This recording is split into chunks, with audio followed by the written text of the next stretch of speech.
સોમનાથ જિલ્લાના કોડીનાર તાલુકાના જંત્રાખાડી ગામે 2 વર્ષ પહેલા હચમચાવી દેનારી ઘટના બની હતી, જ્યાં 8 વર્ષની કુમરી વયની બાળકી સાથે આરોપી શામજી સોલંકીએ દુષ્કર્મ આચર્યું હતું, જે દરમિયાન બાળકીએ મોતને ભેટી હતી. ઘટનાના 2 વર્ષ બાદ કોડીનાર કોર્ટે મોટો ચુકાદો સંભળાવ્યો છે. કોડીનાર કોર્ટે આરોપીને ફાંસીની સજા સંભળાવી છે.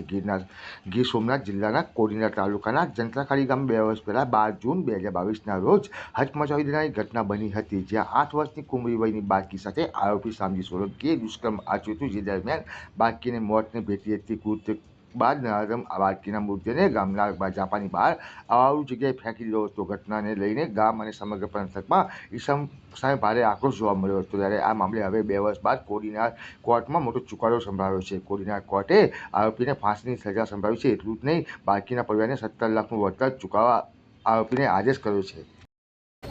દરેક હોદ્દેદારશ્રીઓ, પદાધિકારીશ્રીઓ દરેકે આ અમારા સમાજને અને આ દીકરીને ન્યાય અપાવવા માટે જેનાથી જે કંઈ થઈ શકું, આપ સર્વે મીડિયાના ભાઈઓ, વકીલ સાહેબ અને પોલીસ ડિપાર્ટમેન્ટ અને અમારા સમાજની પણ દરેક જિલ્લા તાલુકાની સંસ્થા ગામે ગામથી આજ આપ જોઈ શકો છો કે ગોસ્વામી સમાજના લોકોની સાથે અન્ય સમાજના લોકો પણ ખૂબ જ મોટી સંખ્યામાં ઉપસ્થિત છે અને એક સંતોષકારક જેને કહેવાય ન્યાય અમને મળ્યો છે. એના માટે અમે ખૂબ જ સંતુષ્ટ છીએ અને એ દીકરીને દેવાધિદેવ મહાદેવ સોમનાથ દાદા એને ચરણોમાં સ્થાન આપે, હૃદયમાં સ્થાન આપે, એ જ પ્રાર્થના. એના માતા પિતાને પણ જે અપેક્ષા હતી એ આજે સંપૂર્ણપણે એને ખૂબ જ સંતોષ થયો છે. અમે બધા અને કોડીનાર તાલુકો, ગીર સોમનાથ જિલ્લો અને રાષ્ટ્ર, સૌરાષ્ટ્ર, ભારત દેશને એક આ જેને કહેવાય દાખલારૂપ સજા આપી છે.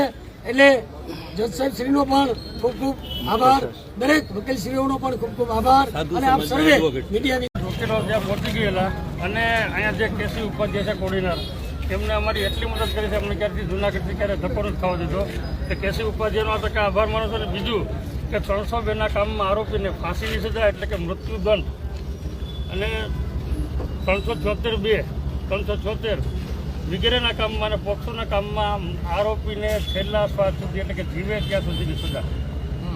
આકસ્મિક મૃત્યુ થાય તો વાત અલગ છે, બાકી જીવે ત્યાં સુધીની સજા. અને દીકરીના માવતરને 17 લાખ રૂપિયા અને 6 લાખ રૂપિયાનું વળતર આપવાનો પણ નામદાર કોર્ટે હુકમ કરેલ છે. જૂન 2022માં કોડીનારના જંત્રાખડી ગામ ખાતે 8 વર્ષની બાળાઓ પર રેપ વિથ મર્ડરની એક એફઆઈઆર અમે બનાવ બનેલો અને એમાં અમે એફઆઈઆર તાત્કાલિક કરેલી.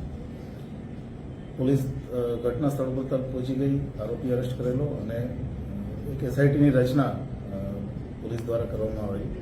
આ એસઆઈટીના સુપરવિઝનમાં આખી તપાસ જે તે સમયે ચાલેલી અને 25 દિવસની અંદર પોલીસ દ્વારા, ગીર સોમનાથ પોલીસ દ્વારા ચાર્જશીટ કરવામાં આવી.